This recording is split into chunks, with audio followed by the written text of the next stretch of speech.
I gave him everything. My time, my heart, my trust.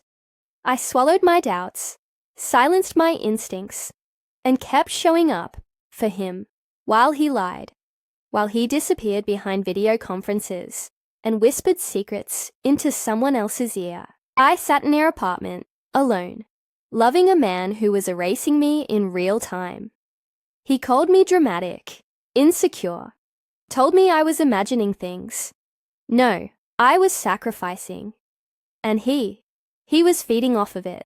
Every tear I hid, every gut feeling I dismissed, made him stronger, smugger, more convinced I wouldn't walk away. He thought I was weak, thought I'd keep loving him quietly while he bled me dry. But the night I saw that photo, the one with his hand grazing her knee at our favorite bar, something inside me shattered. Not my heart, my silence. That's when I started planning. He doesn't get to narrate this story anymore. I do. Hi, I'm Alina. And this is the part where I stop being the woman he lied to and start being the woman he regrets ever crossing. I'll call you later, babe. I'm just starting a long video conference. That was the text he sent me, complete with a little camera emoji, like he was being cute. My stomach turned, but I typed back, "Good luck." I stared at the screen for a long time after. My gut screamed at me, not because of the words, but because of what I had already started to suspect.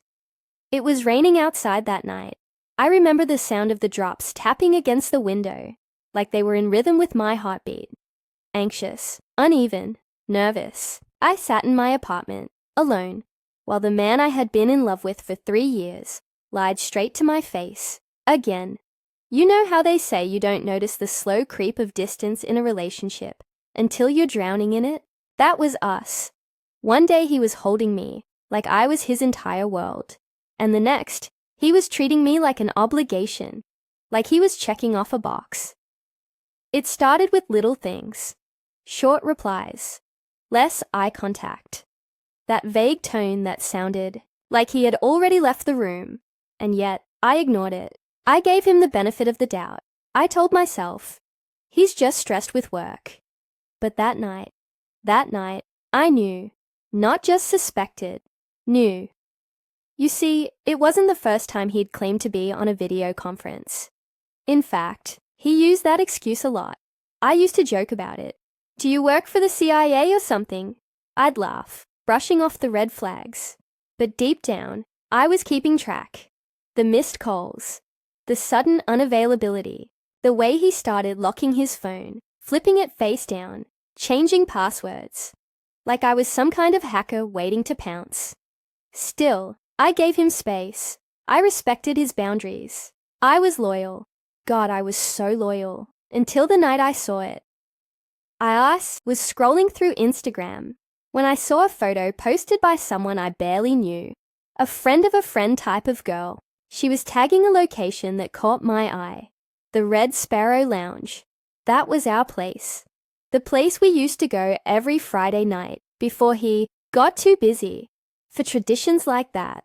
And there, in the background of her selfie, was him, wearing the same shirt he wore that morning, sitting across from a woman with dark red lipstick and too familiar body language. They weren't leaning in like co-workers. They weren't smiling like friends. They were caught mid-laugh, like they were sharing something private, intimate, like I didn't exist. And at that exact moment, I felt it. The fire in my chest. Not heartbreak, not despair, something else. Rage. Not the kind that makes you scream and throw things, but the cold, deliberate kind. The kind that starts as a single spark and grows slowly, methodically, into something that demands justice, that demands answers. I didn't cry. Not that night. I didn't text him. I didn't scream. I didn't even confront him. Instead, I started taking notes, mentally cataloging everything, the times, the places, the patterns. I knew what was coming next, and I was going to be ready for it. I wasn't going to let this man walk away with lies dripping off his lips, and that smug confidence that said, she'll never find out. Oh, I found out. and he had no idea who he was dealing with. I wasn't just going to leave. I wasn't just going to cry in silence and let him slide away into the night with her. No, I was going to expose him. And when I was done, not only would he regret every single lie, but he'd also learn that the woman he thought was too easy to fool was the same woman who'd bring his whole house of cards crashing down. You'd think the hardest part would be discovering the truth, but for me, it was pretending I didn't know. Every conversation with him after that Instagram photo felt like playing a role in a play I didn't audition for. He'd sit across from me at dinner, phone buzzing quietly beside his plate, and flash me that same tired smile he always did when he wanted to appear engaged. I'd smile back, nod at his lies, all while suppressing the urge to scream. "How was your day?" he'd ask. "Fine," I'd answer, and he'd go right back to pretending to check his email. But behind my smile, I was spiraling, not because I didn't know what to do, but because I did, and the weight of it was almost unbearable. I started noticing everything. He had a second phone. I caught a glimpse of it once when he left the bedroom too quickly. It looked almost identical to the one he carried around, except this one never rang around me. That was the phone he kept in his gym bag. The one that was always zipped up, no matter what. He said it was for work. I didn't press. I also noticed how he started getting more protective about his time. Back-to-back meetings, he'd say, almost daily. "I'm swamped today. Probably won't be able to call." This was a man who once texted me in the middle of his lunch breaks to say he missed me. A man who used to send me photos of his coffee cups because he said they reminded him of mornings with me. Now, silence, then excuses. The betrayal wasn't just emotional. It became logistical. Our shared calendar, something we used to coordinate vacations, birthdays, events, suddenly started getting accidental edits. I'd noticed things disappearing. He cancelled a weekend trip with my family, last minute, blaming a client emergency. I later found out from a friend that she saw him that same weekend, in a different city altogether, at a winery, with her. Then came the finances. We didn't have joint accounts, but we did have transparency, or so I thought. We'd talk about savings, rent, groceries, future plans, until one day, I noticed his Venmo profile had been changed to private, and when I brought it up casually, he snapped, not in an overtly aggressive way, but with a defensive sharpness. That stunned me. "Why are you stalking my transactions, Alina?" It was the first time he called me by my full name in anger. That wasn't the man I knew. Or maybe it was, and I just didn't want to admit it. The emotional manipulation was slow, deliberate, and deeply cruel. He gaslit me at every turn. "You're just being insecure. She's just a coworker. You're always so dramatic lately." I started questioning myself. Maybe I was being paranoid. Maybe I was just stressed. But no, deep down, I knew better. I wasn't imagining things. I wasn't making this up. He was lying, constantly, effortlessly, and the worst part, I realized I had let it happen. I had allowed his comfort to come before my peace. I had brushed off the gut feelings, the inconsistencies, all because I didn't want to be the jealous girlfriend. I wanted to be the understanding partner, the cool one, the one who trusted. But trust has limits. I remember sitting on the edge of our bed one night, watching him sleep beside me, and feeling like I was sharing my life with a stranger, a man who could so easily kiss me goodnight and then text her once I turned away, who could lie to my face and still say, "I love you." That's when I realized this wasn't just infidelity, it was deception. Calculated, cruel, intentional. He was playing a game, one where he thought I didn't know the rules. But what he didn't realize was that I wasn't just going to be another naive woman who found out too late. No, I was about to flip the board over and rewrite the game entirely. It wasn't just about a broken heart. This wasn't high school drama or some petty jealousy over another woman. No, this was my life, my future, my stability. and he was casually playing roulette with all of it. What made it worse was the timing. Just a few months before I discovered his betrayal, we had started talking about buying a condo together. We toured places, met with a mortgage advisor, and even agreed to start putting money aside into a shared savings pot. I thought we were planning for forever.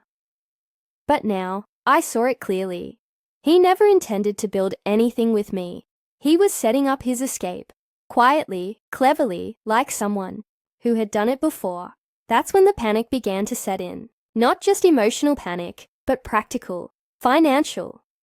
I had already contributed a sizable amount to that future fund, money we stored in an account under his name, because, in his words, it's just easier to manage under one profile. I hadn't thought twice about it at the time. We were partners. We were building something together. Now I realized that I had put thousands into something that might disappear the moment he did. It wasn't just about the money either. It was the reputation, the damage. He had met my family, my entire family. My parents adored him. My sister used to joke that he was the kind of guy who should have a taken sign tattooed on his forehead. My co-workers knew him by name. He even used to drive me to work sometimes when I was running late. And that woman in the bar, the one he lied to be with. I found out later she wasn't just some stranger. She worked in the same industry, at a rival firm.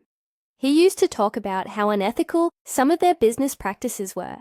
And now he was sleeping with one of their lead marketing consultants. My mind went into overdrive. Was he using me? Stealing information from our conversations? Leveraging our trust to gain some kind of insider advantage? That was the moment I stopped being sad, and I started being furious. Because it wasn't just love he betrayed. It was everything. My home, my money, my time, my future, my trust. He didn't just cheat on me, he robbed me. And the truth? He thought he could get away with it. That's what stung the most. He thought I was weak, that I'd just sit quietly, cry a little, and move on like it was just another breakup. He thought I'd crumble, but he didn't know me at all. I wasn't going to walk away from this wreckage and let him walk into the sunset with her, with my money, my plans, and his fake clean conscience. He wasn't going to gaslight me into silence. He needed to be exposed, not just for what he did to me, but for the pattern I started to see unfold. Because I started connecting dots, and it became clear I wasn't the only woman he had done. This touched our old Instagram photos, comments from exes I had never looked into before, threads of behavior that painted a picture of a man who made a habit out of manipulation. He would love bomb, win their trust, slowly isolate them from support systems, take what he needed, and vanish when the pressure got too real. Only this time, he had picked the wrong target, because I wasn't going to go quietly. This mattered. It mattered because women like me are told to let it go, to move on, to be the bigger person. We're told revenge isn't healthy, that karma will take care of it. Well, I was karma, and I wasn't interested in being quiet. I was interested in justice. So I stopped thinking like a girlfriend and started thinking like a strategist. Because if he could plot behind my back, I could plot right back. He had started a war he thought I wouldn't fight. But I was already preparing my battlefield. He thought he had me cornered, emotionally broken, mentally outplayed. But the moment I stopped reacting and started planning, everything changed. I knew I had to be smart. Reckless revenge would only give him ammunition. What I wanted was precision, surgical exposure.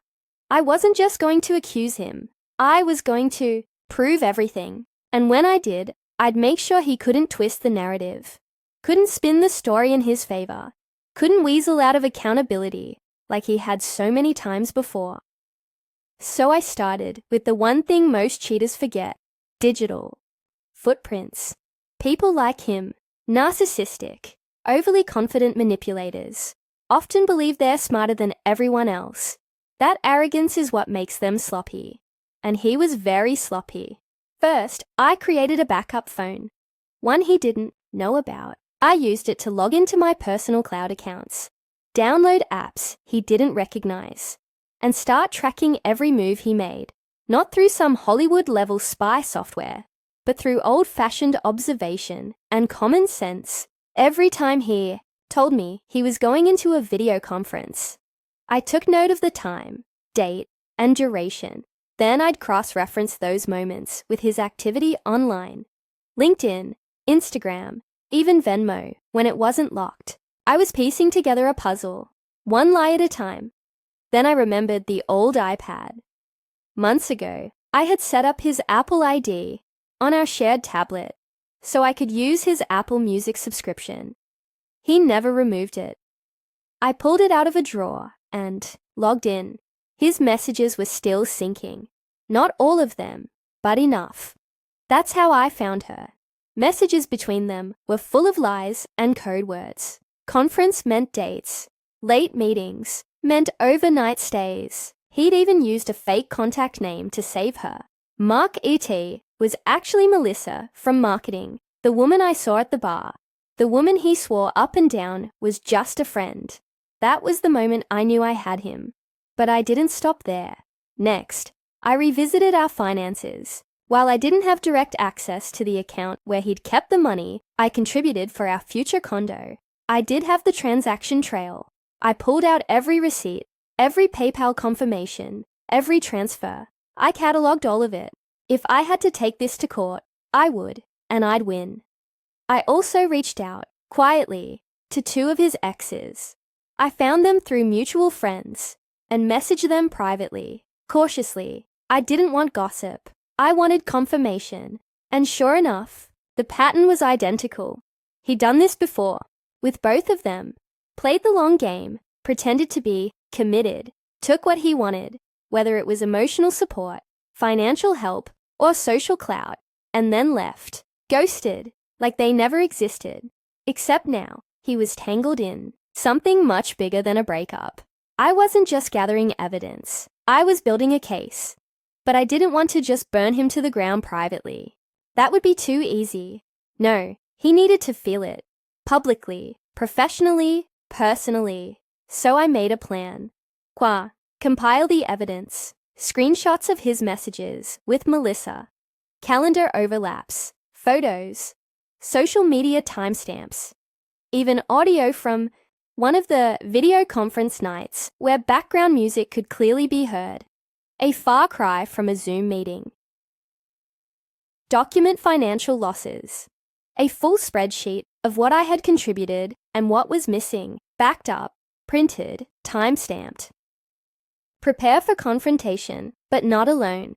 I'd invite him over, acting calm, composed, even loving, but he wouldn't be walking into our apartment. He'd be walking into an intervention. Then, reveal the pattern to his employer. He worked in a client-facing position that required integrity. If I could show that he was lying, possibly violating NDAs, or using his relationship for leverage, his job would be at risk. And based on some of those messages with Melissa, it looked like he was already towing that line. I was methodical, patient, calm. Because unlike him, I didn't act on impulse. I didn't cheat. I didn't lie. I built my revenge on facts, timing, and the confidence that truth, cold, undeniable truth, would cut deeper than any outburst ever could. He thought he could lie his way through life without consequence. I was about to teach him otherwise. Once the plan was set, it was time to execute. And this wasn't about revenge in the heat of the moment. It was about power, control, a slow burn that ended in a spectacular fire of accountability. The first thing I did was back up everything. I mean everything. I created a secure Google Drive folder and uploaded every screenshot, video, email, and bank receipt I had. I used timestamps, dates, even notes to organize the files, like an attorney would prep for trial. I wasn't leaving room for misunderstandings or denial. I wanted cold, hard evidence that even he couldn't twist. Then I installed a voice recorder app on my backup phone. Legally, in my state, I was allowed to record conversations I was a part of. So anytime he called me or came over to talk, I recorded it. just in case he said something useful. And oh, he did. A few nights before the final reveal, he called, during one of his video conference hours, to say he missed me, that he couldn't wait for us to get back to planning our future. That call became Exhibit A. I also reconnected with the two exes who had confirmed his past behavior. They agreed to write statements, not formal affidavits, but clear written accounts that mirrored mine. Same tactics, same manipulation, even the same lies. They were tired of being silent too. And then came the final prep, the confrontation. I invited him over on a Thursday evening. It was the same night he had said he'd be on another late work call, so I knew he wasn't planning anything serious. I told him I wanted to make dinner, that I missed him, played the role one last time, let him believe I was still under his spell. What he didn't know was that while I prepped the food, I also set up a hidden camera in the living room. My phone sat across from the couch, propped up discreetly, ready to capture everything. When he arrived, he looked smug, comfortable. That smugness made it so much better when I hit him with every receipt. I started with the iPad. "Hey," I said casually, holding it out. "Can you help me figure out why your Apple ID is still logged in?" His face paled before I even showed the screen. I scrolled through the messages with Melissa. Let them play out in silence. Line after line of deception, sarcasm, lust. Each word a dagger. Each pause between his excuses, another chance for him to feel the walls closing in. Then I opened the folder with the receipts. "Here's the total," I said. 8,130.52 wons. That's how much I contributed to the future you never intended to build with me. I've sent this document to my lawyer. He tried to speak. I cut him off. I know about Melissa. I know about the second phone. I know about your lies. But here's what you don't know.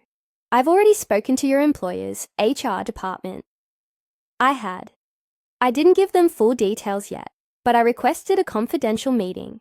I let them know there might be ethical concerns involving one of their employees and a competitor.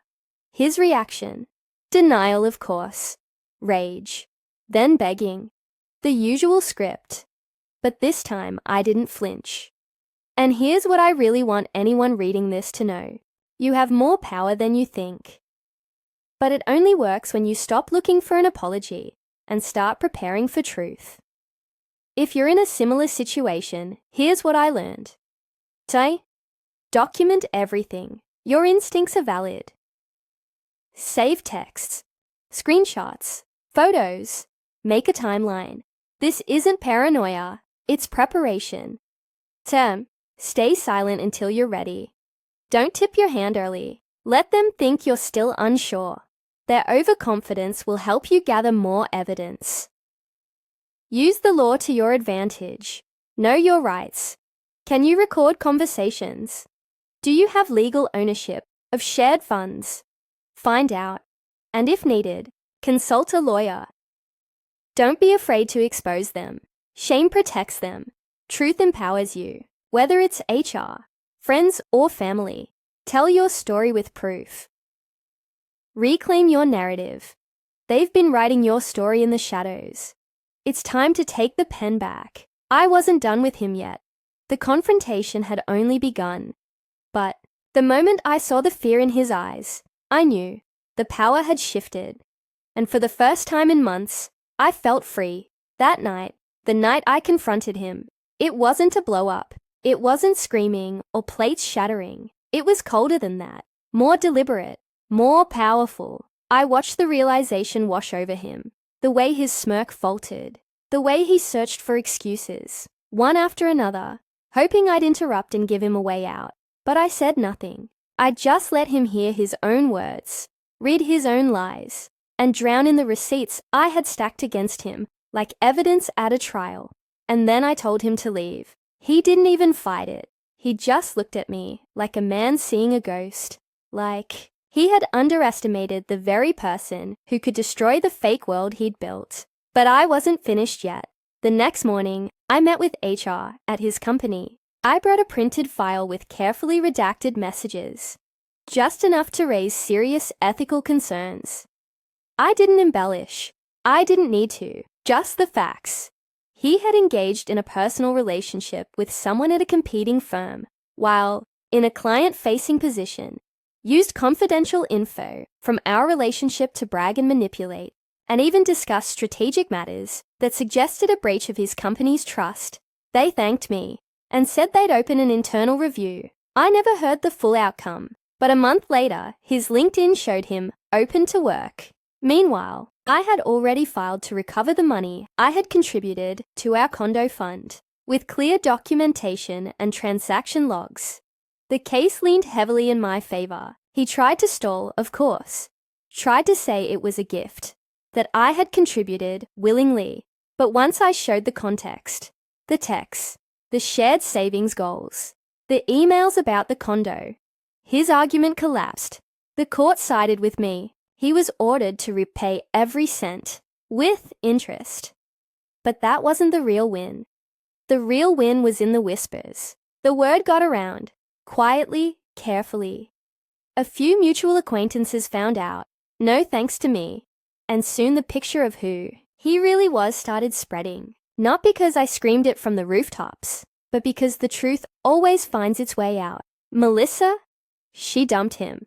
Apparently, once she realized he was still lying to her, she cut him off completely. And knowing her position at the rival firm, I have no doubt she reported everything to his world, built on lies, manipulation, and charm, was crumbling from every direction. And me? I felt lighter. Not in the petty, I got him back way, but in the, I reclaimed my power way. I stopped blaming myself, stopped wondering if I was too naive, too trusting, too blind, because I wasn't. I was human. I loved someone who didn't deserve it, and when I realized that, I did something about it. I didn't let him rewrite my story. I didn't let his lies become my legacy. I exposed him, not just to the world, but to himself. I held up the mirror he spent years avoiding, and I walked away with something far more valuable than vengeance. I walked away with peace. That's what I want for anyone going through something similar. You might feel powerless now. You might feel like you're drowning in confusion, shame, heartbreak. But I promise you, clarity will come. And when it does, act on it. You don't need to scream to be strong. You don't need to fight dirty to win. Just gather your truth, hold it like a sword, and let it cut through every lie they ever told. They say karma takes time. But sometimes, karma needs a little help. I was that help. And now, I live without fear, without doubt, without him. It told me he was on a video conference, but I knew the truth, and I made sure the whole world knew it too.